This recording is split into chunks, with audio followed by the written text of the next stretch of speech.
الحمد لله رب العالمين الصلاة والسلام على خاتم النبيين وعلى آله وصحبه أجمعين أما بعد فأعوذ بالله من الشيطان الرجيم بسم الله الرحمن الرحيم قال الله تعالى في سورة يوسف فلما ذهبوا به وأجمعوا أن يجعلوه في غيابة الجب وأوحينا إليه لتنبئنهم بأمرهم هذا وهم لا يشعرون۔ ترجمہ: غرض جب وہ اس کو لے گئے اور اس بات پر اتفاق کر لیا کہ اس کو گہرے کنویں میں ڈال دیں تو ہم نے یوسف کی طرف وحی بھیجی کہ ایک وقت ایسا آئے گا کہ تم ان کو اس سلوک سے آگاہ کرو گے اور ان کو اس وحی کی کچھ خبر نہ ہوگی۔ بالآخر یوسف علیہ السلام کے بھائیوں نے اپنے والد بزرگوار حضرت یعقوب علیہ السلام کو قائل کر ہی لیا کہ وہ اپنے چھوٹے بھائی یوسف علیہ السلام کو اپنے ساتھ جنگل لے جائیں، اس غرض سے کہ اس کو کھلائیں پلائیں ورزش کرائیں اور اس کے حق میں وہ بہتر ہو، لیکن ان کے دل میں یہ پلان تھا، یہ منصوبہ تھا کہ اس کو ایک گہرے کنویں میں ڈال دیں تاکہ یہ اپنے والد صاحب کی نگاہوں سے دور ہو جائے۔ مفسرین نے بہت سے درمیانی قصے نہایت درد انگیز اور رقت خیز پیرایہ میں نقل کیے ہیں جنہیں سن کر پتھر کا کلیجہ موم ہو جائے۔ خدا جانے وہ کہاں تک صحیح ہیں،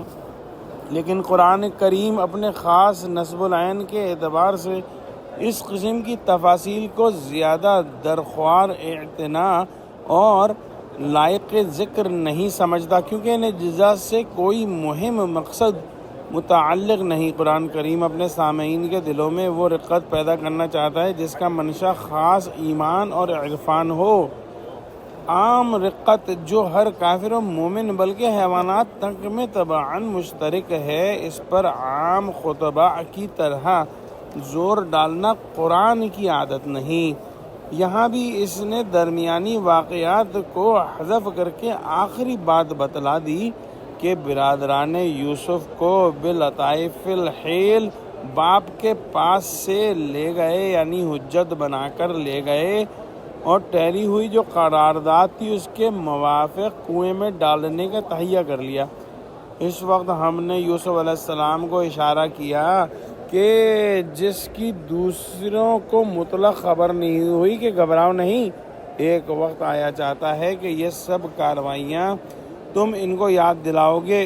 اور اس وقت تم ایسے بلند مقام پر اور اعلیٰ مرتبے پر ہوگے کہ یہ تم کو پہچان نہ سکیں گے، یا طول عہد کی وجہ سے تم کو شناخت نہ کر سکیں گے۔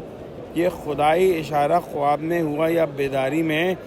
بطریق الہام ہوا یا فرشتے کے ذریعے سے، اس کی تفصیل بھی قرآن میں نہیں ہے۔ علماء نے فرمایا ہے کہ یہاں سے یہ نقطہ نکلتا ہے کہ وحی کے آنے کے لیے 40 سال کی عمر کی قید نہیں، کیونکہ یوسف علیہ السلام اس وقت بہت چھوٹے تھے۔ اگلی آیت میں ارشاد ہوا وَجَاءُوا آبَاءَهُمْ عِشَاءً يَبْكُونَ۔ ترجمہ: یہ حرکت کر کے وہ رات کے وقت باپ کے پاس روتے ہوئے آئے، یا تو گھر پہنچتے پہنچتے اندھیرا ہو گیا ہوگا یا جان بوجھ کر اندھیرے سے آئے کہ دن کے اجالے میں باپ کو منہ دکھانا نہ پڑے۔ رات کی سیاہ چادر میں بے حیائی، سنگدلی اور جھوٹی آہو بکا اور رونے دھونے سے کسی حد تک پردہ داری رہ سکتی تھی۔